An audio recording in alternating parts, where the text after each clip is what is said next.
So recently it seems that video games being free with microtransactions is becoming more and more of a trend recently, especially with games like Fortnite, Apex Legends, and Valorant. But free games have been around for a long time, especially on Steam. So making the claim that I found the best free game on Steam out of all of them is going to be hard to back up, but luckily I think I can do it. Since the 3 previously mentioned games aren't on Steam, obviously they don't count in the equation, but there's still thousands of free games on Steam that people can choose from, so Deceit has a lot of competition. If you haven't read the title or don't know what Deceit is a free multiplayer game on Steam that I personally think is really fun and has the quality of a regularly paid for game. Obviously a lot of you are probably going to bring up TF2 and Dota or Paladins or whatever else, but I really do think Deceit is better than all of these games. But to be honest, I'm not really into Dota, so I don't really know what to say about that. And of course, I can keep bringing up other free games like Smite or something for the next several hours, but instead I'm just going to talk about how good Deceit is on its own for the most part. So Deceit is kind of a horror game where 2 people are infected and the rest are innocent. The game works similarly to Trouble in Terrorist Town, except it's much more fleshed out. While the main game is like Trouble in Terrorist Town, there are also 3 areas to every level and a day and night cycle too. During the daytime, you go around collecting materials to benefit yourself in the game, and during the nighttime, the monsters come out and attack you, and you have a time limit to find fuses used to escape with. In the 3rd and final area during the nighttime, you escape and you win the game. The way the monsters work is they sneakily have to drink these blood bags and try not to get caught. Obviously only the infected people can drink blood, so if you get caught drinking blood, the gig is up, buster. And if they fill up their terror meter, they get to turn into scary monsters, but only at night. If someone thinks another person is a monster during the day though, everyone can choose to vote them out. They can do this by shooting them until they collapse. Then every player attack on the downed character counts as a vote against them. If the amount of votes required are met, then the character is electrocuted and killed. You need 4 votes on round 1, 3 on round 2, and 2 on round 3 to vote someone out. Some of the weapons and items you collect during the day to face the infected monsters are shotguns, some flashlights that slow down the monsters, cameras and traps that also slow down the monsters, trackers used to track one player through the night to see if they transform into the monster, antidote that revives people killed by the monsters, and an inspection kit that detects if someone is the monster or not. Needless to say, all of this added on top of the usual Trouble in Terrorist Town aspects that are already there make it a lot more complex than Trouble in Terrorist Town, but I think in a good way. So hopefully that isn't too confusing. You don't have to have all that memorized to understand the game, or even the video for that matter, but none of that explains why Deceit is so fun, because Deceit isn't just Trouble in Terrorist Town with extra steps, as much as some angry commenters might want to think it is.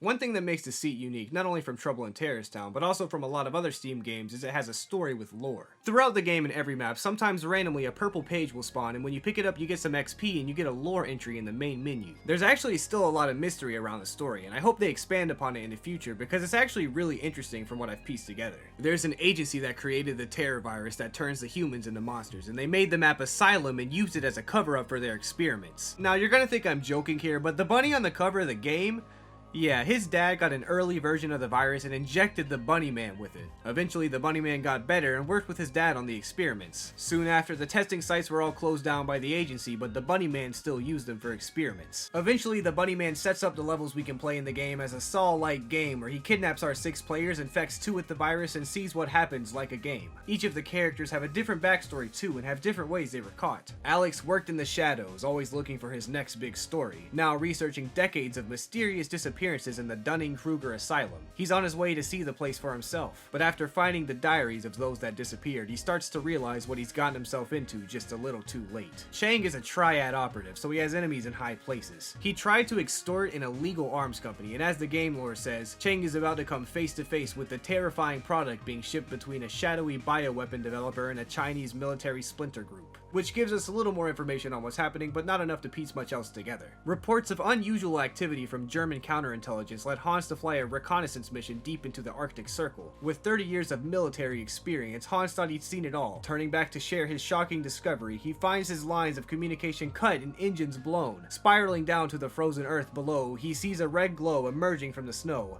before all turns black. Lisa is a skilled police officer and has been successful in bringing down even the most skilled criminal adversaries. Working on her biggest case yet, Lisa has infiltrated herself deep into the network of illegal weapons trade. With the evidence she needs to take them down, she calls in for backup. The call rings out, and the next thing she knows, Lisa is waking up on the asylum floor. Nina has always dreamed of visiting Europe. Having just touched down in England with no friends or family to miss her, she was the perfect test subject for the Game Master's experiment. She'd planned to spend the summer discovering London's historic buildings, but but instead what she finds herself waking up to is the decrepit walls of the asylum. Rachel organized the company's country retreat when her boss asked for volunteers. Unfortunately, the campsite she had chosen was meters away from the game master's second testing site, so when Rachel decides to take an evening stroll, she finally realized why she had gotten such a great deal. These 6 characters are who we play as in the game, and who the Bunny Man captured to use in his Saw-like game. In the game of Deceit is playing out his game as we argue over which one of us are the infected. Obviously there's still some mystery, like why is the Bunny Man doing this, and does the group canonically escape somehow and win? Well, hopefully as they make the game they add some answers, because they're still developing it. But the story isn't the main part of the game obviously, so while it's interesting, it isn't really a huge deal, it's just cool to know. Speaking of things that are cool to know, it's time for today's video sponsor,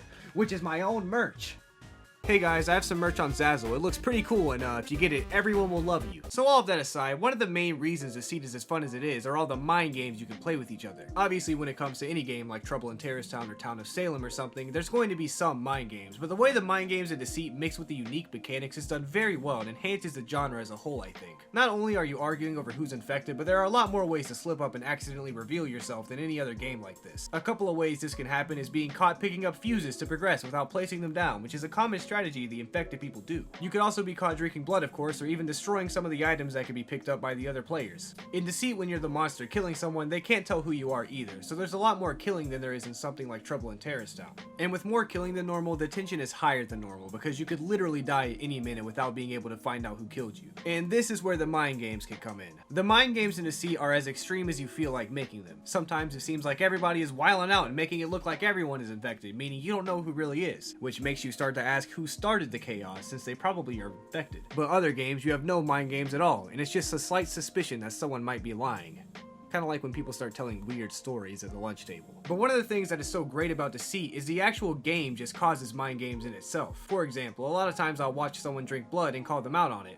But 99% of the time, nothing happens because the stupid butthole who drank the blood lied and said, "What? No, you drank the blood. What the heck?" And everyone is just like, "Oh, I don't know who drank it, so let's just keep an eye out." And then the infected win every time this happens, and I can't take it. Anyway, I'm sure just from that example alone, you can see how hectic the game can get just from the natural progression of it, which I think is a really good thing, and one of the main aspects of Deceit that makes it stand out from the rest of the free games on Steam. But with Deceit being a free game, it is going to have some flaws, and the most noticeable one I think is that it runs like Crysis 3. I know that's an old joke, but like, I'm not even trying to joke here, it just runs horribly. It's playable even when it runs at 15 frames per second, just because that's how the game is. The running and jumping around doesn't really need to be too precise most of the time, but that doesn't mean it's enjoyable to look at. I play this game a lot because I think it's really fun, and my PC has a 1050 Ti and a newish i7, and it still runs at like 45 frames per second if I'm lucky, at low settings. And I like this game and all, but if I play it any longer, I might get glaucoma. Of course, there are times when it runs fine, but it's not very common. It's almost just enough to make you remember how well it could be running right before dipping to 15 frames per second again. Also, the replayability is pretty high just based off of all the things I've already said, but there are only like 5 maps. They only had 3 maps when I first started playing, and it's nice they've added some more, but it's still not really a ton of variety. But that's not a huge deal considering they're still working on the game, as far as I'm aware. Another form of replayability are in the different outfits and stuff you can get. When you get coins, you can play this cup game, and it's kind of like a loot box, I guess. The clothing doesn't do anything special, but it's pretty nice. I just wish there was some cooler stuff. Cause like the kawaii shirt is cool, and the bunny shirt is cool, but like, I don't really want anything else. There are cooler stuff like skins for the infected monsters that make them look different, but when you play with your friends, there starts to be some metagame when you recognize only one player has a certain skin. There are different terraforms also that do different abilities in the game. The basic 2 that you have when you first get the game for free are the regular terror and the Yeti terror. The basic terror can spawn this decoy clone thing, and the Yeti terror can spawn this shield-like boost that reduces damage. The other 2 Yetis that you can get through pretty cheap DLC are the werewolf and the vampire monsters. The werewolf monster's power is to confuse the players around it by howling, and the vampire can instantly turn into bats and go into the vent, which honestly is OP. But the monsters all have different stats, and the vampire has less HP to nerf it a little more from that OP ability. Anyway, regardless of the game's obvious flaws, it's still a really fun game to play at the end of the day, and with it being free, I think it's extra good. Obviously the flaws can stand out sometimes, and that can be annoying, but I think the moments in game make up for that, honestly, at least in my opinion. And hey, who doesn't like yelling at their friends? So anyway, there's a lot more stuff I could talk about with Deceit, from the level design to the ridiculous moments that could happen with everyone fighting over a shotgun or an antidote, etc. But the main thing I want to say is just that this game is really fun. A lot of times with free games, they'll seem really fun or they'll kinda be fun, but they get old after a while. But Deceit honestly feels like the kind of game that you buy and plan on playing a lot. There isn't a complex leveling system or anything, and they're still updating the game and adding stuff, but regardless of all that, I still come back and play Deceit every so often. I started playing Deceit in 2017, and while I haven't been constantly playing, I've always come back to Deceit every so often to play with friends. Because for a free game, it's one of the most fun times you could have with your friends, I think. Playing the game alone is fun too, obviously, because it's a good game. But when you're with your friends and looking for a good game to play, Deceit never fails to be fun. Not saying other games are bad or anything, but just a lot of them can get old or frustrating even. And of course, Deceit can get old after a while too, but it's not a game I ever get sick of personally. And it's fun on a more personal level, since a lot of important things related to the game happen just from talking to each other. So I'm sure some regular Weenie Hut Juniors goer is already typing up a storm saying that some other free game on Steam is more fun to them personally. But even if Deceit isn't the #1 fun game on Steam, it's still one of the most fun games on Steam, and I think it's really fun. And you know, it's free. You should give it a try. It's not like it's gonna cost you anything. Money be dripping out water, tapping out one and I get it.